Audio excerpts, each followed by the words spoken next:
Hello, and thank you once again for joining us here at Exposing Human Trafficking. Today we want to share something with you.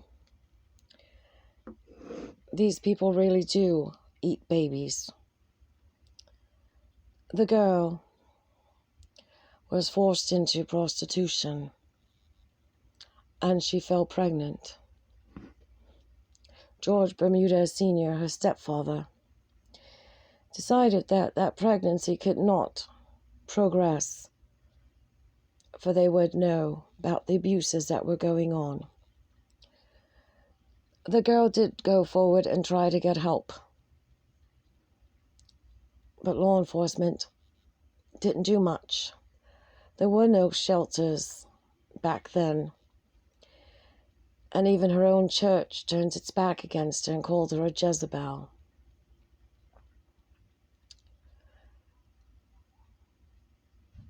So unfortunately, she had to endure this. There were not the laws against human trafficking as they are today, and the protections just were not there. So George Bermudez Sr., living in Florida, in Tampa, decided to enlist the services of a lady from Cuba that was renowned for doing homemade abortions.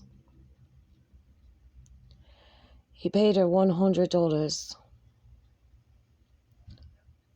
The girl was so manipulated. She was so abused. She'd already tried to get help. No one would help her.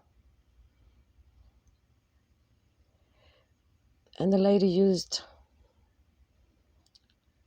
some kind of a needle to break the amniotic sac.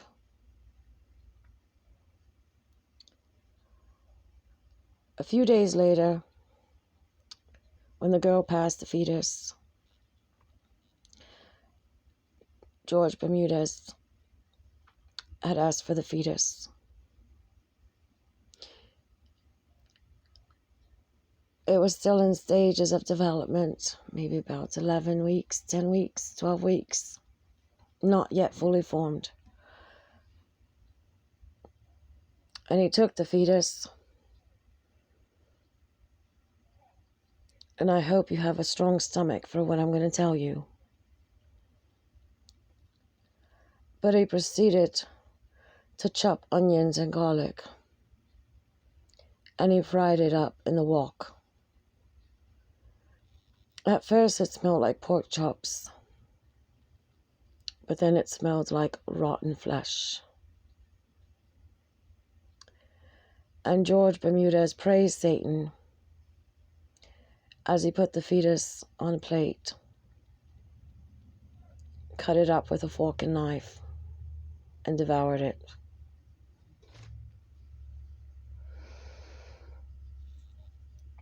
He also wrung her cat's neck, ripped off the fur, gutted it, and baked it. Because according to him, Satan needed a sacrifice.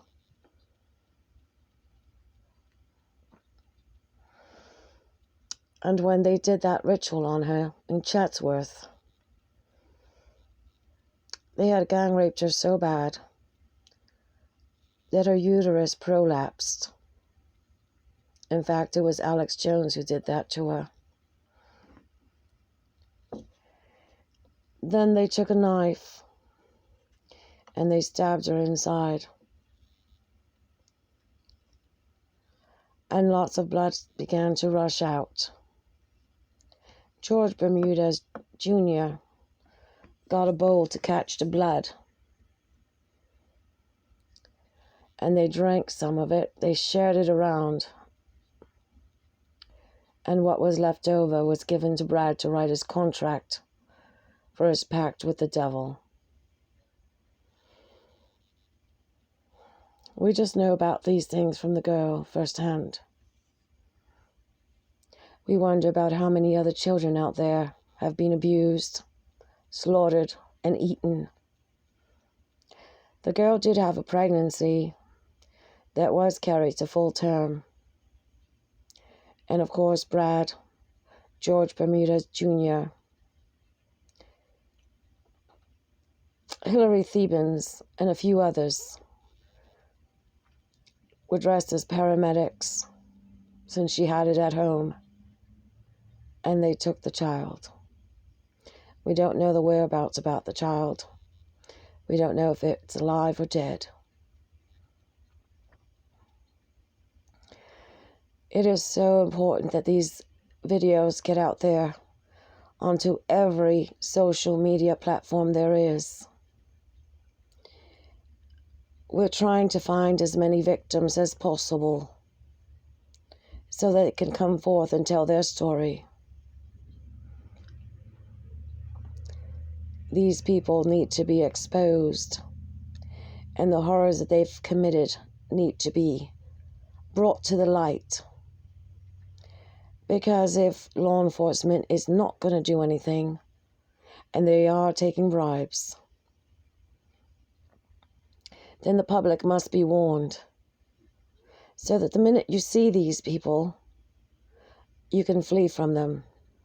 The minute you see that things are not right or you're being targeted, you can get away and be somewhere safe and warn others of their predations. Now, there's another interesting thing the girl told us about.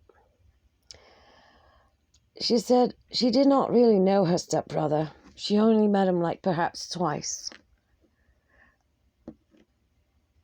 And 2 days after getting there, he took her to one of these storage facilities.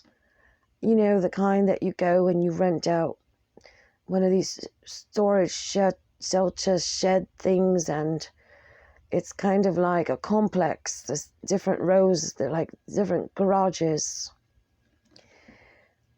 He took her there, and at first he said to remain in the truck. So she did. A few minutes later, he asked her to come in. And she said inside, there were all sorts of boxes and things. She remembers seeing some X-ray films. And she asked if they were his, and he said no. There was another name on it. There was also a television, black and white television set, which he went to go get so that she'd have something to watch at home and not be bored with him. And then she spotted a diamond cocktail ring and a strand of pearls. And she told him, "You can't leave this out here. It'll get all full of dust and it'll get ruined." So he took those 2 items. And a few days later, he said that he had pawned them off at some pawn shop in Van Nuys. There had been talk about a girl named Amanda Ayers. She was very young, very pretty. She was about 32 years old, slender, petite. And she'd been found hogtied in a storm drain. That was in April of 1989. They had said that when they found her decomposing body, they could not get her fingerprints, but the dental records showed that it was her, and that she had a lethal amount of cocaine in her body. No one ever knew who was the killer. But we know that you don't hogtie yourself and stuff yourself in a storm drain ditch because you've overdosed on cocaine.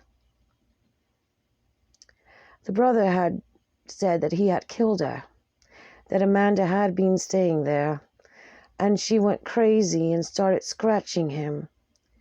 And he showed her scars that he'd had on his arms and on his chest. And he said he was wearing the beard, but you could see the scars through the beard as well. When George Bermudez Jr. said this, the roommate Tom Hickey, also known as the serial rapist of Chatsworth, told him to shut up, and the conversation ended. The girl brought to our attention, and we are going to drop the link in this video under the description, that there was an article that came out in October of 1990 detailing the events and the death of Amanda Ayers. It talks about her things being in a storage shelter shed, similar to what the girl has described to us. And it talks about the boxes and the x-rays in them. And it talks about 3 things that were missing. One was a black and white television. The second was a diamond cocktail ring.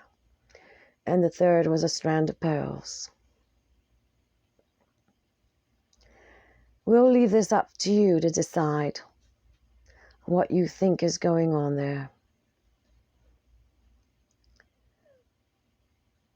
For the record, no one on our team nor the girl uses drugs, so we should not have any kind of accidental overdose of anything. It's so sad that these people have used so much money for so many awful things.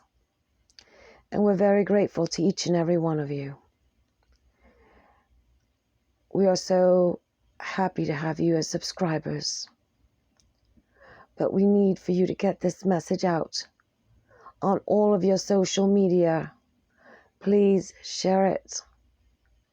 For we know that there's so many more victims. Jersey George, also known as George Bermudez Jr., bragged that he had paid for his brand new pickup truck in 1 year with the money he'd been making with his hot dog cart. Now, the girl did not understand how he was supposedly making so much money, for it only took 1 or 2 hot dogs out with him every night. She wasn't there that long. She was just there for about a week. And there was no way that by selling 2 hot dogs a night, 365 days a year, you could pay for a pickup truck. He also had a camera in his room. And Brad and her wanted that camera. They wanted to make demos of Brad to send him out to different talent scouts and Hollywood producers so that Brad could be discovered. Brad had had a few short parts here and there, but he had not broken in. They wanted that camera, but the brother would not allow them to have it. One day, Brad came over when the brother was at work, and they snuck into his room and found the camera. Brad pulled the film. It was 8mm film. And he said there were naked people on it.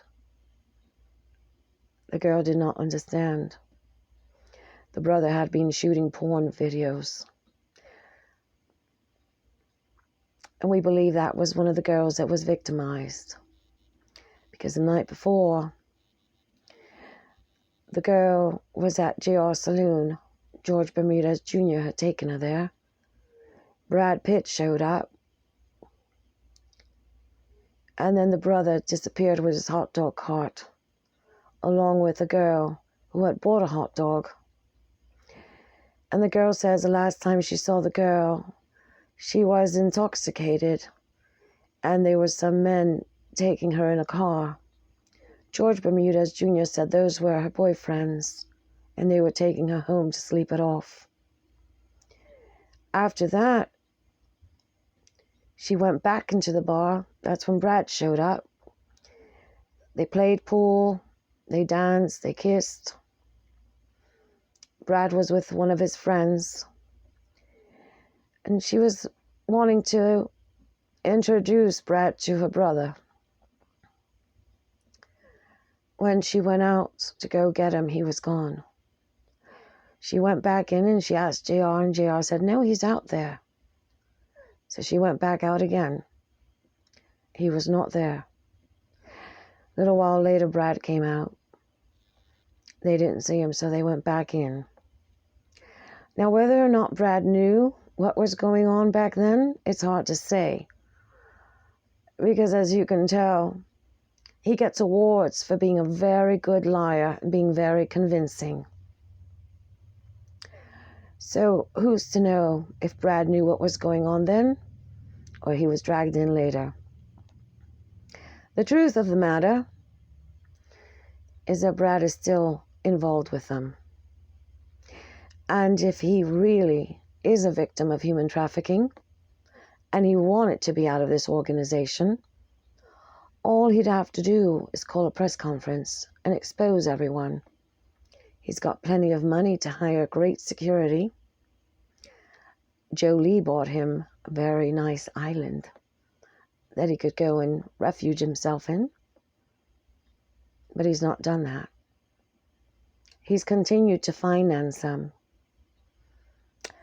And when they were in her room back in January of 2019, sexually abusing her and human trafficking her more by making more films of it, Brad said that he wanted to remain with Satan because Satan gave him everything. So please, I know that there are more victims out there. Please don't let them use their fear, guilt, and shame tactics to keep you from speaking the truth. The more we speak out, the more people will be protected, and the more people will know who these criminals are. The worst has already happened. Do not be afraid of them. Because the more light that we shine, the more we see that they leave the girl alone. They are very afraid of approaching her right now.